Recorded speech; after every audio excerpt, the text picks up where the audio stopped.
मणि माणिक और मोती की जैसी सुंदर छवि है, वह सांप, पर्वत और हाथी के मस्तक पर वैसी शोभा नहीं पाती। राज की मुकुट और नवयुवती स्त्री के शरीर को पाकर ही ये सब अधिक शोभा को प्राप्त होते हैं।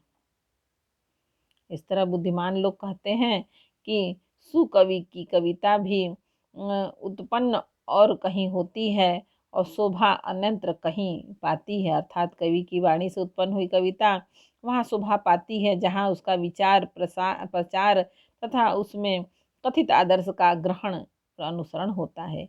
कवि के स्मरण करते ही उसकी भक्ति के कारण सरस्वती जी ब्रह्मलोक को छोड़कर दौड़ी आती हैं।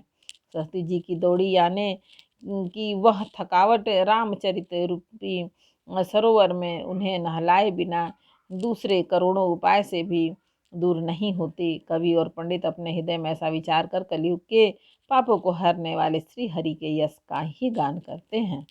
संसारी मनुष्यों का गुणगान करने से सरस्वती जी सिर धुन कर पछताने लगती हैं कि मैं क्यों उनके बुलाने पर आई। बुद्धिमान लोग हृदय को समुद्र, बुद्धि को सीप और सरस्वती को स्वाति नक्षत्र के समान कहते हैं। इसमें यदि श्रेष्ठ विचार रूपी जल बरसता है तो मुक्तामणि के समान सुंदर कविता होती है। उन कविता रूपी मुक्तामणियों को युक्ति से भेद कर फिर रामचरित रूपी सुंदर तागे में पिरोकर सज्जन लोग अपने निर्मल हृदय में धारण करते हैं, जिससे अत्यंत अनुराग रूपी शोभा होती है। वे अत्यंतिक प्रेम को प्राप्त होते हैं। जो कराल कलयुग में जन्मे हैं, जिनकी करनी कौवे के समान है और वेश हंस का सा है, जो वेद मार्ग को छोड़कर कुमार्ग पर चलते हैं, जो कपट के मूर्ति और कलयुग के पापों के भाड़े हैं, जो श्री राम जी के भक्त कहलाकर लोगों को ठगते हैं, जो धन, लोभ, क्रोध और काम के गुलाम हैं और जो धिगाधिग करने वाले धर्म की झूठी ध्वजा फहराने वाले दम्भी और कपट के धंधों का बोझ ढोने वाले हैं। संसार में ऐसे लोगों में सबसे पहले मेरी गिनती है।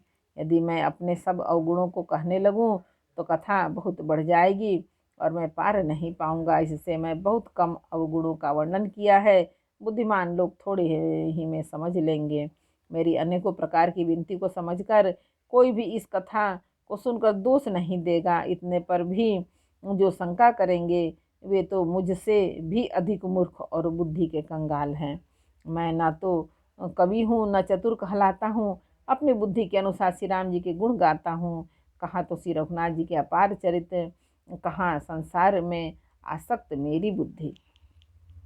जिस हवा के से सुमेरु जैसे पहाड़ उड़ जाते हैं, कहिए तो उनके सामने रुई किस गिनती में है। श्री राम जी की असीम प्रभुता को समझकर कथा रचने में मेरा मन बहुत हिचकता है। सरस्वती जी, शेष जी, शिव जी, ब्रह्मा जी, शास्त्र, वेद और पुराण ये सब नेति नेति कहकर पार नहीं पाकर ऐसा नहीं कहते हुए सदा जिनका गुणगान किया करते हैं। यद्यपि प्रभु श्री रामचंद्र जी की प्रभुता को सब ऐसी अकथनीय ही जानते हैं, तथापि कहे बिना कोई नहीं रहा। इसमें वेद ने ऐसा कारण बताया कि भजन का प्रभाव बहुत तरह से कहा गया है। अर्थात भगवान की महिमा का पूरा वर्णन तो कोई कर ही नहीं सकता, परंतु जिसे जितना बन पड़े उतना भगवान का गुणगान करना चाहिए, क्योंकि भगवान के गुणगान रूपी भजन का प्रभाव बहुत ही अनोखा है। उसका नाना प्रकार से शास्त्रों में वर्णन है। थोड़ा सा भी भगवान का भजन मनुष्य को सहज ही भवसागर से तार देता है। जो परमेश्वर एक है, उन जिनके कोई इच्छा नहीं, जिनका कोई रूप और नाम नहीं है, जो अजन्मा सच्चिदानंद और परम धाम है और जो सब में व्यापक और विश्व रूप है, उन्हीं भगवान ने दिव्य शरीर धारण करके नाना प्रकार की लीला की है। वह लीला केवल भक्तों के हित के लिए ही है, क्योंकि भगवान परम दया कृपालु हैं और शरणागत के बड़े प्रेमी हैं, जिनकी भक्तों पर बड़ी ममता और कृपा है। जिन्होंने एक बार जिस पर कृपा कर दी उस पर फिर कभी क्रोध नहीं किया। वे प्रभु श्री रघुनाथ जी गई हुई वस्तु को फिर प्राप्त करने वाले गरीब निवाज, दीन बंधु, सरल स्वभाव, सर्वशक्तिमान और सबके स्वामी हैं। यही समझकर बुद्धिमान लोग उन श्री हरि का यश वर्णन करके अपनी वाणी को पवित्र और उत्तम फल, मोक्ष और दुर्लभ भगवत प्रेम देने वाली बनाते हैं।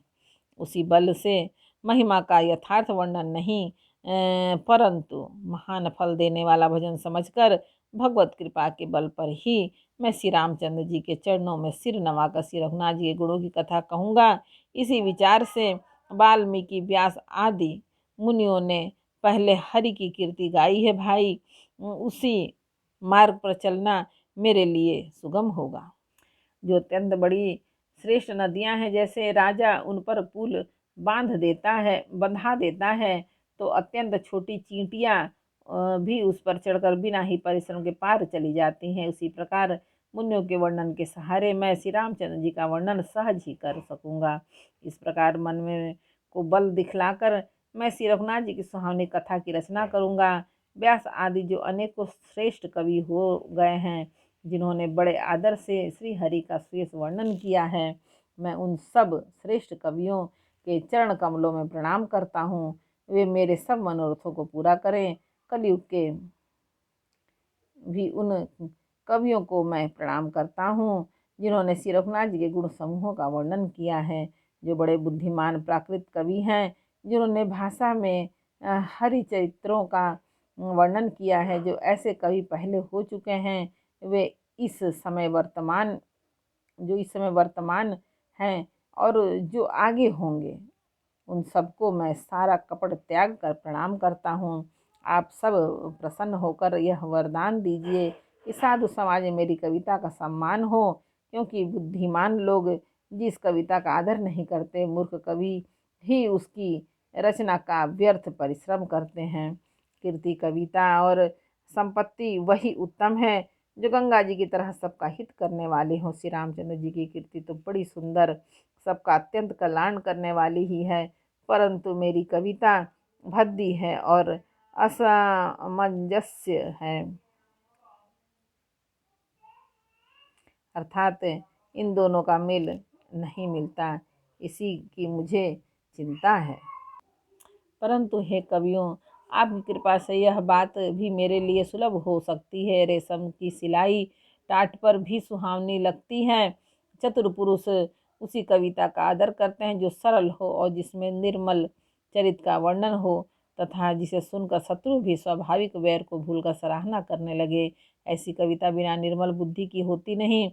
मेरे बुद्धि का बल बहुत ही थोड़ा है, इसलिए बार बार निहोरा करता हूँ कि हे कवियों, आप कृपा करें और जिससे मैं हरि यश का वर्णन कर सकूं। कवि और पंडितगण, आप जो रामचरित रूपी मानसरोवर के सुंदर हंस हैं, मुझ बालक की विनती सुनकर और सुंदर रुचि देखकर मुझ पर कृपा करें। मैं उन वाल्मीकि मुनि के चरण कमलों की वंदना करता हूँ जिन्होंने रामायण की रचना की है, जो खर राक्षस सहित होने पर भी खर कठोर की से विपरीत बड़ी कोमल और सुंदर है, तथा जो दूषण राक्षस सहित होने पर भी दूषण अर्थात दोष से रहित है। मैं चारों वेदों की वंदना करता हूँ, तो संसार समुद्र के पार होने के लिए जहाज के समान है, तथा जिन्होंने श्री रघुनाथ जी का निर्मल यश वर्णन करते स्वप्न में भी खेद थकावट नहीं होता। मैं ब्रह्मा जी के चरण रज की वंदना करता हूँ, जिन्होंने भव सागर बनाया है, जहाँ से एक और संत रूपी अमृत चंद्रमा और कामधेनु निकले और दूसरी ओर दुष्ट मनुष्य रूपी विष और मंदिरा उत्पन्न हुए। देवता, ब्राह्मण, पंडित, ग्रह, इन सब के चरणों की वंदना करके हाथ जोड़कर कहता हूँ कि आप प्रसन्न होकर मेरे सारे सुंदर मनोरथों को पूरा करें। फिर मैं सरस्वती जी और देव नदी गंगा जी की वंदना करता हूँ। दोनों पवित्र और मनोहर चरित्र वाली हैं। एक गंगा जी स्नान करने और जल पीने से पापों को हरती हैं और दूसरी सरस्वती जी गुण और यश कहने और सुनने से अज्ञान का नाश कर देती हैं। श्री महेश्वर पार्वती जी को मैं प्रणाम करता हूँ, मेरे गुरु और माता पिता हैं, जो दीन बंधु और नित्य दान करने वाले हैं, जो सीतापति श्री रामचंद्र जी के सेवक, स्वामी और सखा हैं, तथा मुझे तुलसीदास जी का सब प्रकार से कपट रहित सच्चा हित करने वाले हैं। श्री शिव पार्वती ने कलयुग को देखकर जगत के हित के लिए साबर मंत्र समूह की रचना की, जिन मंत्रों के अक्षर बेमेल हैं, जिनका न कोई ठीक अर्थ होता है न जप ही होता है, तथापि श्री शिव जी के प्रताप से जिनका प्रभाव प्रत्यक्ष है, वे उमापति शिव जी मुझ पर प्रसन्न होकर श्री राम जी की इस कथा को आनंद और मंगल की मूल उत्पन्न करने वाली बनाएंगे। इस प्रकार पार्वती जी और शिव जी दोनों का स्मरण करके और उनका प्रसाद पाकर मैं चाव भरे चित्त से श्री रामचरित का वर्णन करता हूँ। मेरी कविता श्री शिव जी की कृपा से ऐसी सुशोभित होगी जैसे तारागणों के सहित चंद्रमा के साथ रात्रि शोभित होती है। जो इस कथा को प्रेम सहित तथा एवं सावधानी के साथ समझ बूझ कर कहें सुनेंगे, वे कलयुग के पापों से रहित और सुंदर कल्याण के भागी होकर श्री रामचंद्र जी के चरणों के प्रेमी बन जाएंगे।